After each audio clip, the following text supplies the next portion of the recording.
안녕하세요. 결혼한 지 올해로 4년 차인 30대 주부입니다. 제가 이렇게 사연을 쓰게 된 건 염치 없는 빈대 같은 신우 때문이에요. 남편과는 지인의 소개로 만났습니다. 지인이 하도 괜찮은 사람이라고 해서 조금 기대가 되었는데 만나보니 일단 외모도 제 스타일이었고 시간이 어떻게 가는 줄 모를 만큼 대화도 잘 통하더라고요. 특히 남편이 먼저 적극적으로 나와준 덕분에 굳이 제 속마음을 드러내지 않고도 몇 번 더 남편을 만날 기회가 있었지요. 그리고 그럴 때마다 저에게 잘 보이기 위해 노력하는 남편의 모습이 마음에 들었어요. 저희는 그렇게 소개팅을 하고 한 달도 되지 않아서 연인이 되었습니다. 서로 다른 환경에서 자란 남녀가 만났으니 아예 다툼이 없을 수는 없었지요. 저희 역시 총 2년 반을 만났는데 그 기간 동안 어느 다른 연인들처럼 별것도 아닌 일에 토라지고 서운해하고 그런 적도 있었고요. 하지만 결국엔 서로가 아니면 안 된다 생각했고 부부의 영까지 맺게 되었습니다. 이때만 하더라도 저와 남편 두 사람 인생에 다른 어떤 문제가 생길 거라고는 상상도 못했네요. 남편에겐 위로 4살이 많은 신우가 있어요. 시집도 제법 일찍 가서 10살 난 딸아이를 키우고 있지요. 신우는 전업주부이고 신우 남편은 학원에서 영어를 가르친다는데 스타 강사 뭐 그런 건 아니라서 벌이가 아주 넉넉지는 않다고 들었습니다. 그래도 결혼할 때 개혼이기도 했고 당시만 하더라도 어머님 아버님 형편이 저희 할 때보단 나아서 이것저것 많이 챙겨주셨대요.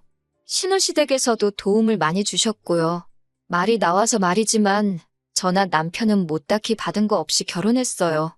남편이나 저나 일단 다행히 직장은 그럭저럭 좋은 곳에 다니고 있습니다.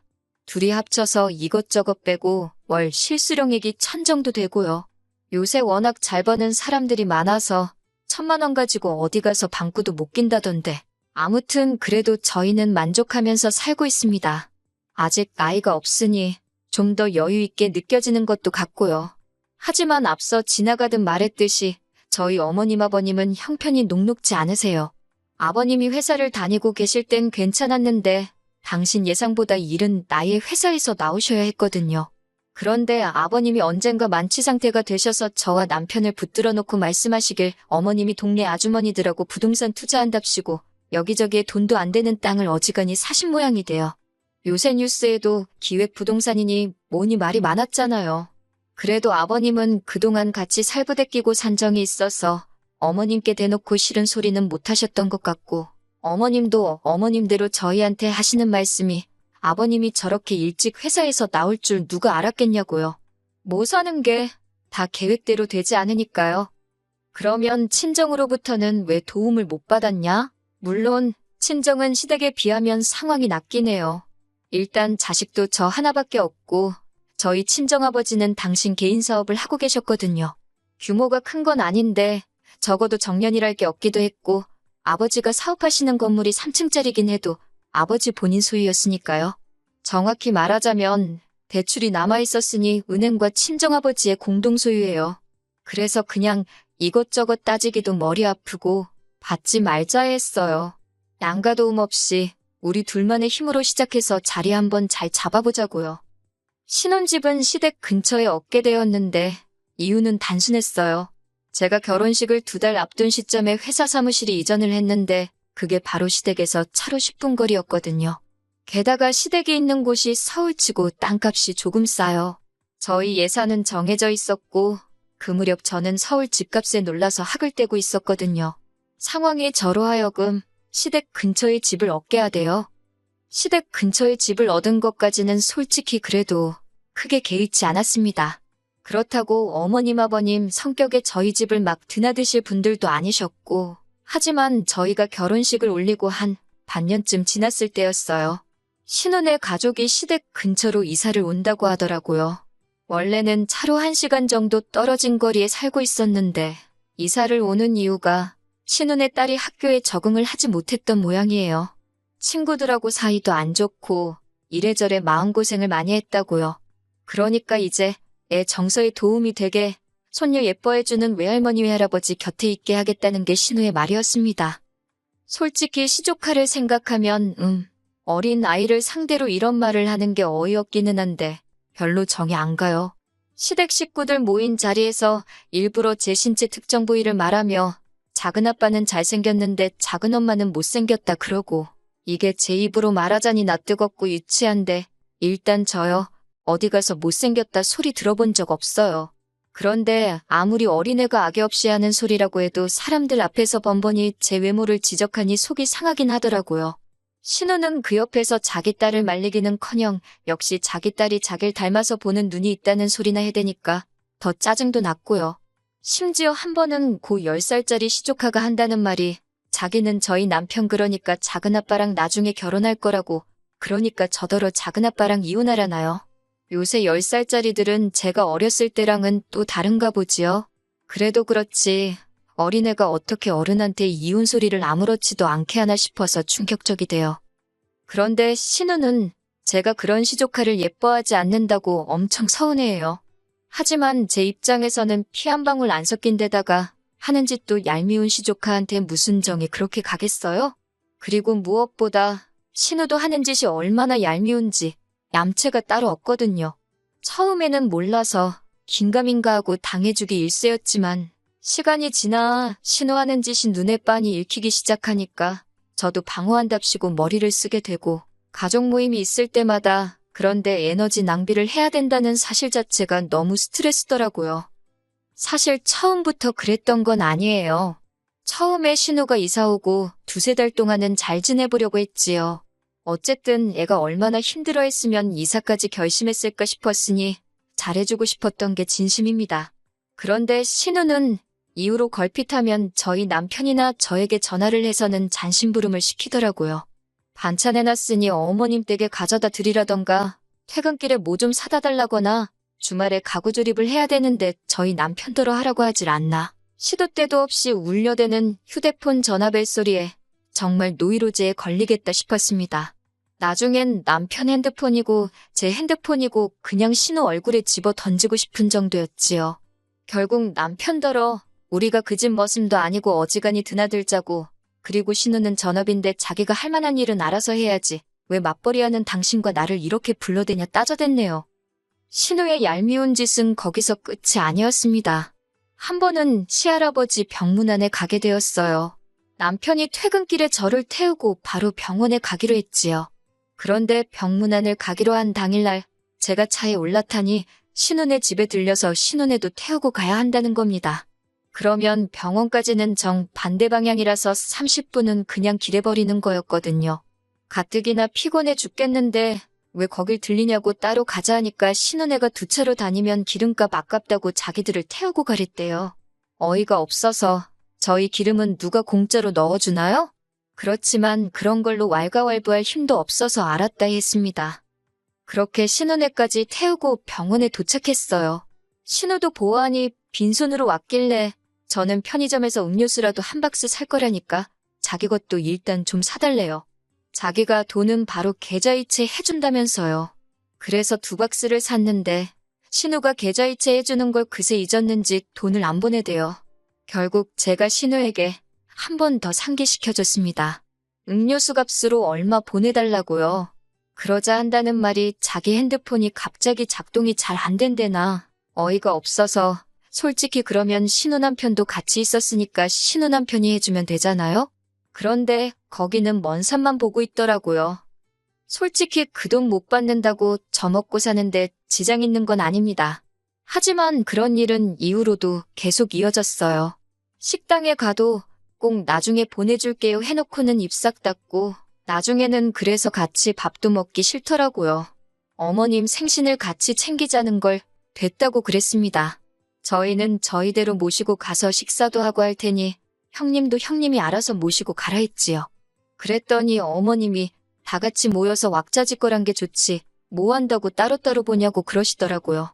그래서 제가 신우더러 일단 저한테 계좌이체든 뭐든 먼저 돈을 주고 정산하고 다시 보내주겠다 했습니다. 그러자 그제서야 자기네는 여력이 안 돼서 저희가 모시고 가려는 데는 조금 어려울 것 같다면서 저희끼리 다녀오라나요. 그러다 완전히 제가 폭발하게 된 게 작년 연말이었어요. 남편하고 둘이서 제주도 여행을 계획하고 있었는데 어떻게 그 이야기가 신우 귀에도 들어간 모양이더라고요. 신우가 그 제주도 여행을 같이 가잡니다. 저희는 이미 펜션이며 자동차 렌트까지 다 마친 상황이었거든요. 같이 가는 게 내키지는 않았지만 남편이 그 집도 애 때문에 올 한 해 고생하지 않았냐고 같이 가면 좋겠다는 식으로 이야기를 하더라고요. 당연히 남편의 그런 오지랖이 마음에 안 들었지요. 그렇지만 또 같은 여자로서 괜한 동정심이 발동해가지고는 알겠다 했습니다. 그리고는 신우한테 전화를 했어요. 펜션이야 업그레이드 하면 되니까 추가 비용이 얼만큼 발생한다 말해줬고요. 렌트하는 자동차도 추가금 내고 사이즈를 키워야 할 것 같다고요. 그랬더니 신우가 그놈의 버릇을 못 버리고 또 저더러 먼저 결제를 하랍니다. 결제하는 김에 자기들 비행기 표도 해달래요. 자기가 여행 끝나는 날 한 번에 정산해주겠다나요? 황당하고 어이없고 제가 도대체 그러는 이유가 뭐냐고 단도직입적으로 물었습니다. 신우더러 돈이 없어서 그러는 거냐고요. 그랬더니 신우가 갑자기 급발진을 하면서 저더러 자기가 돈이 있는지 없는지 봤냐고 저더러 너무 예의가 없답니다. 어찌나 신우가 세게 나오던지 전 순간 제가 정말 말실수를 크게 했나 싶었어요. 붕괴하는 신우에게 미안하다 사과하니 일단 자기가 뭐 생각을 해보겠다나요. 전화를 끊고 나서야 생각해보고 말고 할 게 뭐가 있나 그냥 안 가면 되지 싶었는데 그렇다고 바로 다시 걸어서 그냥 같이 가지 말자 하면 뒤끝이 써 보일 것 같고 그래서 신우가 연락 줄 때까지 기다렸어요. 어차피 적어도 저랑 남편 여행 계획은 다 끝났으니까 같이 못 가게 되더라도 저희가 손해볼 건 없었거든요. 그런데 이틀 뒤 신우한테 전화가 와서는 한다는 말이 저희한테 섭섭하답니다. 그거 펜션 뭐하러 사이즈를 키우냐면서 자기네는 거실에서 자도 된다고 그래요. 자동차도 남자 둘이 앞자리에 앉고 뒤에는 여자들끼리 앉고 시족하는 신우랑 저랑 돌아가면서 무릎에 앉히면 되지 않겠냐면서 저더러 한다는 소리가 기어이 자기한테 얼마라도 돈을 뜯어내야겠냐는 거예요. 진짜 속사정 모르는 사람이 들으면 제가 무슨 신우한테 삥이나 뜯는 사람으로 보이겠다 싶대요. 저도 그때는 화도 나고 짜증이 나서 이럴 거면 같이 안 간다고 했어요. 제가 뭐하러 그 불편을 겪어가면서 형님네랑 여행을 가느냐고 형님네는 알아서 가시라고 저는 그냥 계획했던 대로 남편이랑 둘이 가겠다 했지요. 그랬더니 그때부터 아주 신우가 사람을 집요하게 괴롭히더라고요. 일단 어머님께 전화를 걸어서 뭐라고 했는지 어머님께서 남편에게 전화를 걸어 네 마누라 입단속 좀 하라 그랬답니다. 그까짓 거 돈 몇 푼 좀 번다고 유세 부리는 거 아니라고 했다나요. 모르는 사람한테 적선도 하는 세상인데 그거 어렵게 사는 신우한테 돈 몇 푼 쓰는 게 아까워서 그러냐고. 제가 남편더러 그 소리를 듣고 당신은 가만히 있었냐 그러니까 어머님이 너무 화가 많이 나셔서 자기는 그냥 듣고만 있었다는데 그 소리를 들으니 남편도 꼴도 보기 싫더라고요. 하지만 이내 남편이 자기가 잘못했다면서 다음에 어머님께 앞으로 말씀 조심하시라고 이야기하겠다며 사과를 하대요. 어머님의 불호령이 떨어졌지만 그렇다고 제가 신우한테 다시 전화를 해서 뭐 사과라도 하고 여행 같이 가자고 어르고 달랠 일이 뭐가 있었겠어요. 아무 일도 없었던 것처럼 신우에게 연락하지 않고 저는 평소와 다름없는 하루하루를 보내며 여행 가는 날만 기다리고 있었지요. 그런데 여행을 3일인가 앞두고 신우한테 연락이 왔어요. 뭐라냐면 시조카만이라도 데려가 달랍니다. 시조카가 제주도를 한 번도 못 가봤다면서 데리고 가달래요. 저도 너무 기가 빨려서 돈은 어쩔 거냐고 물었습니다. 가타부타 설명하기도 싫었고 가서 그 싸가지 없는 시조카에 수발될 생각을 하니 벌써부터 짜증이 났지만 어머님한테 싫은 소리 듣는 것도 그에 못지않게 스트레스라 그냥 돈 얘기부터 했어요. 그랬더니 신우가 한숨을 푹 내쉬더니 애가 먹으면 얼마나 먹고 자리를 차지하면 얼마나 차지하느냐고 저한테 너무 인색하답니다.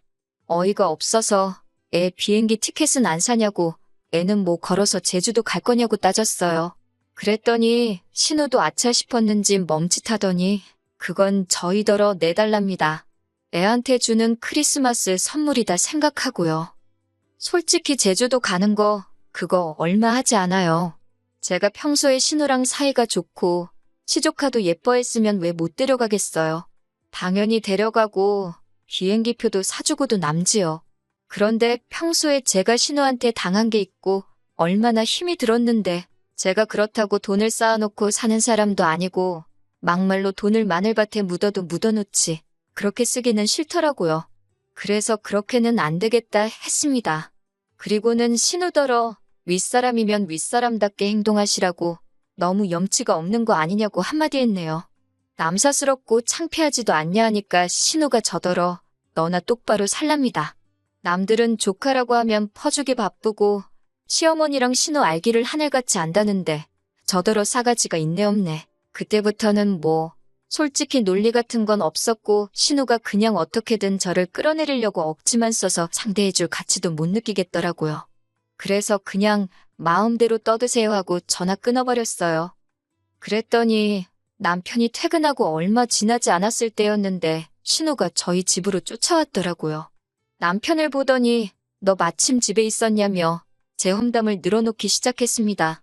아주 돈에 환장한 X라면서 신우 알기를 뭘로 아는 X네 뭐네. 수준 없고 원색적인 비난의 일색이었지요.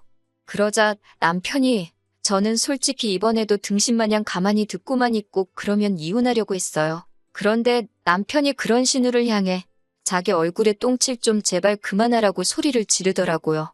안사람 볼낯이 없다면서 누나 그러고 사는 거 불쌍하고 안 됐기는 한데 그거 우리가 그렇게 만든 거 아니지 않냐며 이런 하소연은 차라리 매형한테 가서 하라고 왜 잘 사는 부부한테 와서 심술이냐고 그러더라고요.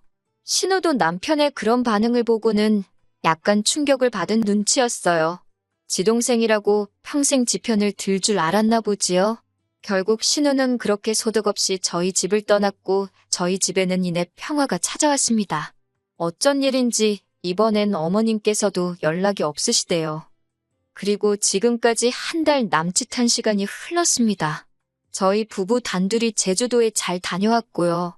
신우에게선 연락이 없어요.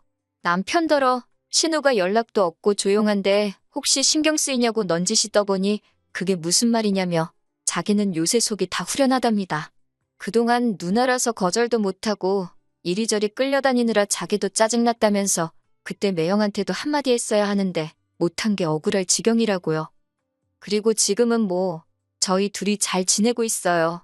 앞으로도 신우한테 연락은 없었으면 좋겠지만 남편과는 어쨌든 피를 나눈 남매인데 그럴 수는 없겠지요. 언젠가 다시 마주하게 되더라도 지금과는 달라져 있기를 바랄 뿐입니다.